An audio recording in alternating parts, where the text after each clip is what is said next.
আমার বিবাহ হয়েছিল তো, এখন তো আমার স্বামী নাই, এখন আমি একাই আছি। ডিভোর্স দিয়ে দিছে। আব্বু আম্মু বললাম না যে গাঞ্জা মদ খাইছে, কারণে জামাইটা মনে করেন বলে কি যে তুমি কামাই করতে যাও, টাকা যা পাইবা সব টাকা দিবা, আমি গাঞ্জা মদ খাবো। তারপর স্বামীকে ডিভোর্স দিয়ে দিয়েছেন। জি। প্রিয় দর্শক, দেশ এবং প্রবাসে এই মুহূর্তে যে যেখান থেকে আমাদের ইউটিউব চ্যানেলটি দেখছেন সবাইকে প্রীতি এবং শুভেচ্ছা জানিয়ে শুরু করছি আজকের প্রতিবেদন। তো দর্শক, আপনারা দেখতেই পাচ্ছেন যে আমার সামনে একজন সুন্দরী আপু দাঁড়িয়ে আছে। আজকে আমরা সেই আপুটির জীবনের গল্প আপনাদের শোনাবো। আপু, আসসালামু আলাইকুম। ওয়ালাইকুম আসসালাম। কি নাম আপনার? বাসন্তী। বাসন্তী, মানে একটা গান আছে কিন্তু, যে মেলায় যায় রে বাসন্তী রঙের শাড়ি পরে, গানটা জানেন আপনি? না। গানটা জানেন না? তো এইভাবে একটা গান আছে আপনার নামে, ঠিক আছে? তো আজকে আমরা বাসন্তী আপু আসছি আপনার জীবনের গল্প শোনার জন্য। আপনার জীবনের ভালো লাগা, ভালোবাসা, সুখের দুঃখের, কষ্টের কথাগুলো যদি আপনি আমাদেরকে বলেন তাহলে দর্শক জানতে পারবে। যদি একটু বলেন, আপনি কেমন আছেন? কেমন আছেন? আছি ভালো। ভালো আছেন? তো সংসারে কে কে আছে? আমার আব্বু, আমার আম্মু, আমি। আপনার আব্বু আম্মু আর আপনি নিজে আছেন, মানে ভাই বোন আর কেউ নাই? আছে। এখন আপনি ভাইরা বিয়ে শাদী করে আলাদা খায়। আলাদা খায়? আপনি কি করেন? আমার আব্বু আম্মু আমার বিয়ে দিছিল তো, জামাই গাঞ্জা মদ খায়, হিরোইন খায়, হ্যাঁ। এই কারণে ডিভোর্স দিয়ে দিছে। যে এরকম মানুষ নিয়ে এরকম জামাইয়ের কাছে দিছো। হ্যাঁ, মানে ডিভোর্সটা কে দিছে? আপনি দিয়েছেন না সে দিছে? আমি দিই। আপনি দিয়ে দিয়েছেন, মানে জামাইয়ের মানে ব্যবহার ভালো না দেখে আপনি মানে জামাইকে ডিভোর্স দিলেন নাকি? খালি কো গ্রামে যাও, কামাই করে না খাওয়া। তো গ্রামে যে কামাই করে না, মানে খাওয়াইতে হবে। তো কামাই করে যদি জামাইরে খাওয়াইতে গ্রামে হয়, গেলে মানুষ ইটকারি করে, হুম, এই কারণে যাই না। তারপরও কো গ্রামে যে টাকা পয়সা কামাই করে আনবা, আইনা দিবা, আমি নেশা করবো। মানে টাকা পয়সা এনে দিলে আপনি নেশা করবেন। নেশা করবো। বা সুন্দর কথা, এইভাবেই তো স্বামী দরকার নাকি?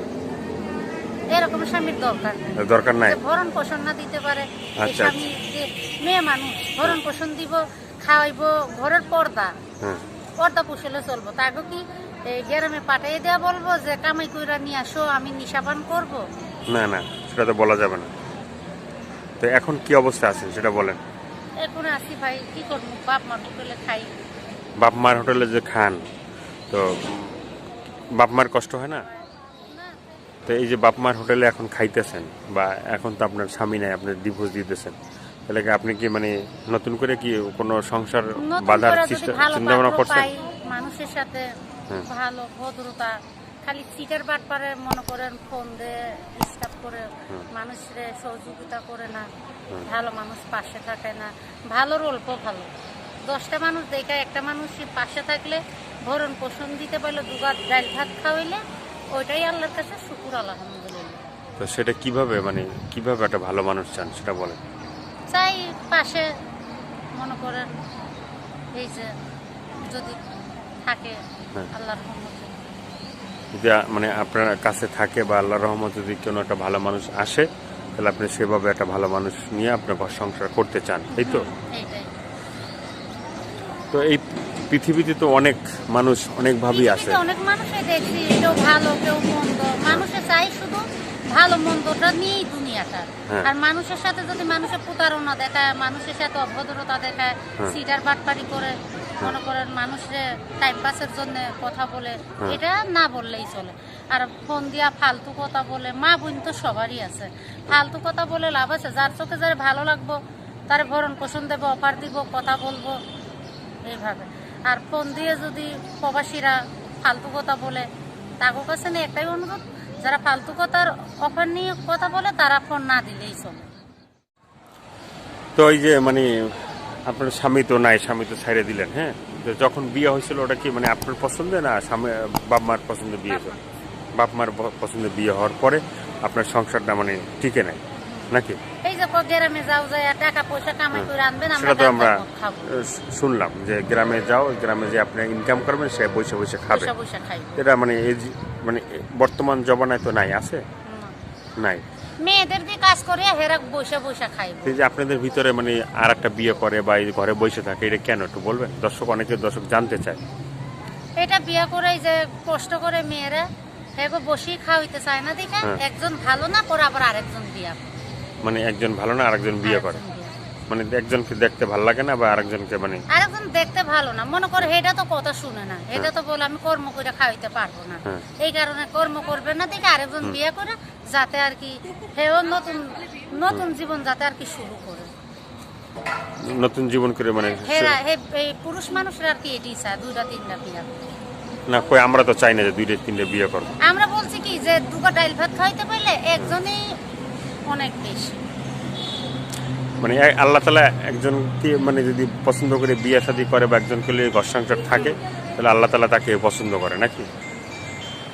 তো এই ভিডিওটা দেশে বা দেশের বাইরে অনেকে দেখবে, এই যে আপনারা যে গ্রাম করতে যান, হ্যাঁ, তো তখন কি কষ্ট হয় না কোনো? কষ্ট হয়, আমরা রোদে পুরি মেঘে ভিজে কষ্ট হইলে এখন কি করব, স্বামীদের কামাই করে খাওয়াইতেই হয়, কামাই না করলে ডিভোর্স দেওয়া দিন, আমাকে গাঞ্জা মতে টাকা যদি না দিতে পারো। তো এখন যদি আপনার জীবনে কেউ আসে, হ্যাঁ, তো সে যদি তো অবশ্যই গৃহস্থ ঘরের মানে ছেলে হইতে হবে না গৃহস্থ ঘরের যে কোনো লোক হোক 2টা ডাইল ভাত খাওয়াইতে পারলো, পাশে ভরণ পোষণ দিতে পারলো, এটাই শুকরিয়া। এটাই শুকরিয়া। তো এটাই শুকরিয়া, আমরাও চাই যে এইভাবেই একটা আসুক, যে আপনার আগের যে জীবনের মতো যেন এখন নতুন জীবনটা না হয়। আর তো কিছু বলার নাই, না ভাই, বলার নাই। তো দর্শক যাতে আপনারা একটা কথাই বলি, যাতে ফোন দিয়া যাতে ফালতু কথা না বলে, যাতে যদি ভালো সহযোগিতা করে পাশে থাকতে চায়, ভরণ পোষণ দিতে চায়, তাহলে হেল্প করলে তাদের সাথে কথা বলবে। তো অনেক দর্শক সিটারি বাটপারি করে কত মানুষের সাথে প্রতারণা করে, আবার ফালতু কথা বলে, যারা ফালতুর মনে কথা বলে তারা ফোন না দিতেই চলে। অনেক দর্শক বলে যে ভাই এরা তো ফোন দিয়ে মানে টাকা পয়সা চায়, হ্যাঁ, টাকা পয়সা চায়, আবার বলে যে মানে টাকা দিলে কথা হবে না, হবে না, এইভাবে আপনাদেরও কমপ্লেন আছে মানে আপনাদের বিরুদ্ধে। আচ্ছা, সবাই তো আর সমান না। তো দর্শক আজকের এ পর্যন্ত, সবাই ভালো থাকবেন, সুস্থ থাকবেন, আর প্রতিদিন কষ্ট হলে 5 ওয়াক্ত নামাজ পড়ুন। যদি নামাজ পড়েন যে তাহলে নামাজ আপনার পড়বো সেই সমস্ত মানুষ আমাদের কাছে অনেকই ভালো, আর যারা ফালতু লোক তাদের আমরা পছন্দ করি। তো যে 5 ওয়াক্ত নামাজ, এটাই যে 5 ওয়াক্ত নামাজ পড়ে তার দিল মন সবসময় ভালো থাকে। তো আজকের এই পর্যন্ত, সবাই ভালো থাকেন। আর এতক্ষণ যারা কষ্ট করে আমাদের ভিডিওটা দেখলেন, অবশ্যই আমাদের চ্যানেলটি সাবস্ক্রাইব করে আমাদের সঙ্গে থাকবেন, তাহলে আপনি নতুন নতুন ভিডিও পাবেন প্রতিদিন। সবাইকে আল্লাহ হাফেজ।